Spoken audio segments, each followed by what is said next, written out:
Hello everybody and welcome to the Culinary Arts Room. Let's show you how to put together a smoothie and more importantly, how to use the blender safely. So there's a two-part lesson, how to make a smoothie and how to use a blender safely. All blenders are slightly different, but if you look at this one here, this has an on and off button. There's a high, low, there's ice crush and there's pulse.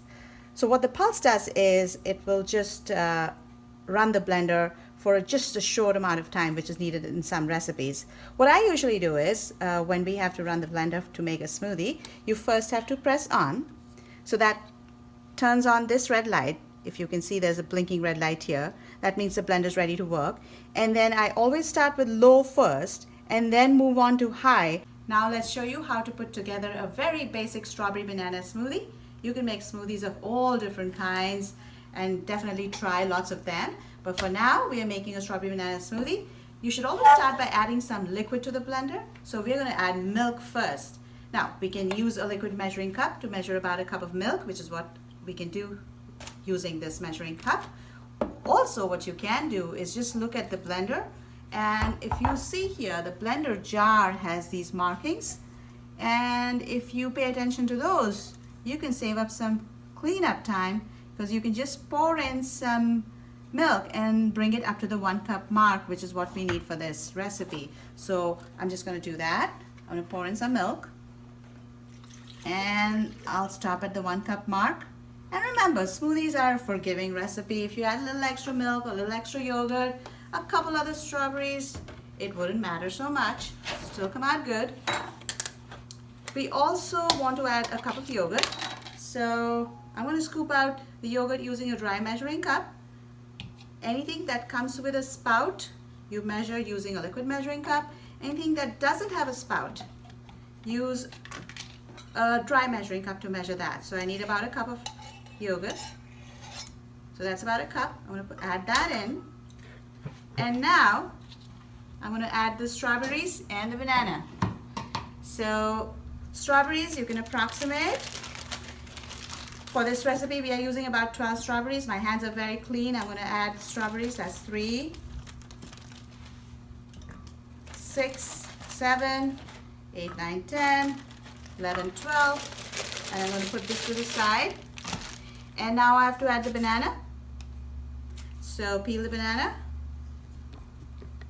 And smoothies actually come out really good when you make them using ripe bananas. So if you have any bananas that people in the house don't want to eat, blend them in the smoothie. Of course, you don't want them to be black. Put the cap on. Make sure the lid fits on tightly. So once the lid is on tight, it's ready to go on the blender base. But if you want to add ice, maybe you want to do that right now. Adding ice is optional. If you're using frozen strawberries, you may feel that the smoothie is chilled enough just without ice. But if you want to add ice and want a really nicely chilled smoothie, you can add about a cup of ice. I'm adding 4 ice cubes here. And then put the lid back on, nice and tight. Pick up the glass jar and you have to bring it to the base and you have to make sure that it sits fully before you turn the blender on. So I'm going to put it down like this. And sometimes it needs a little bit of turning around before it sits. However, I don't want you to turn it once it has settled on this. If you move it around, you might unscrew the base of the jar and separate it from the glass portion of the jar. So just pick it up and put it in, and you might need to loosely move around a little just to get it to settle down.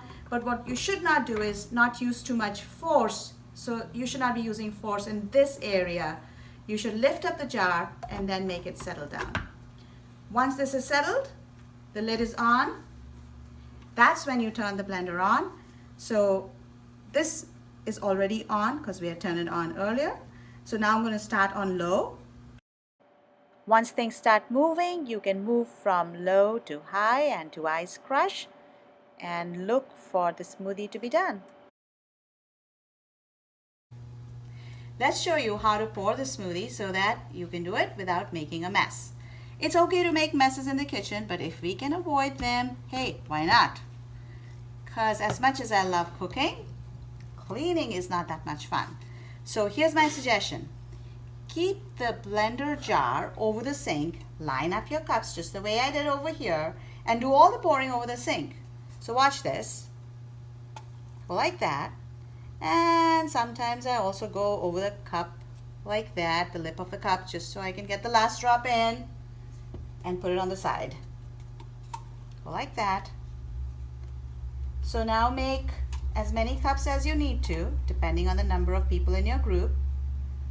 See how creamy and yummy it is? It smells good already. We use vanilla yogurt today, but if you're using plain yogurt, you may want to add a teaspoon of vanilla to it. So once all your smoothie has been poured, now it's time for you to clean the blender. So I'm going to move the cups to the side and I'll show you how to clean the blender.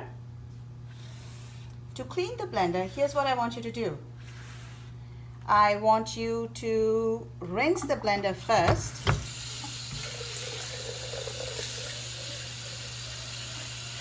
You can see how I'm letting the water fall to the edges of the blender. So just to get most of the smoothie off the sides. So you pour the water back out and then fill warm water about halfway only, so only about a halfway into this, and then put just one small squirt of soap in there, and then take it back to the blender and put the lid on nice and tight and make a soap smoothie. That's one of the easiest ways of cleaning the blender. So we're going to walk over to the blender, we're going to run it, we'll see lots of bubbles, it'll look like a soap smoothie, you'll bring it over back here and rinse it again. So we have the blender jar filled with warm water about halfway, one squirt of soap, press on, this time you can go on high.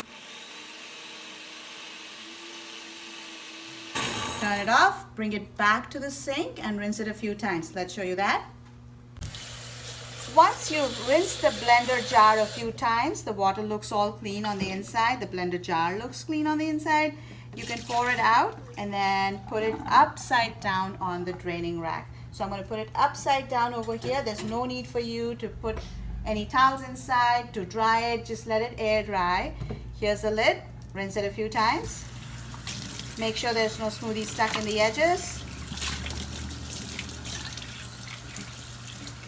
This, of course, you can dry and put it on the draining rack, and it's ready to use the next time you want to use it.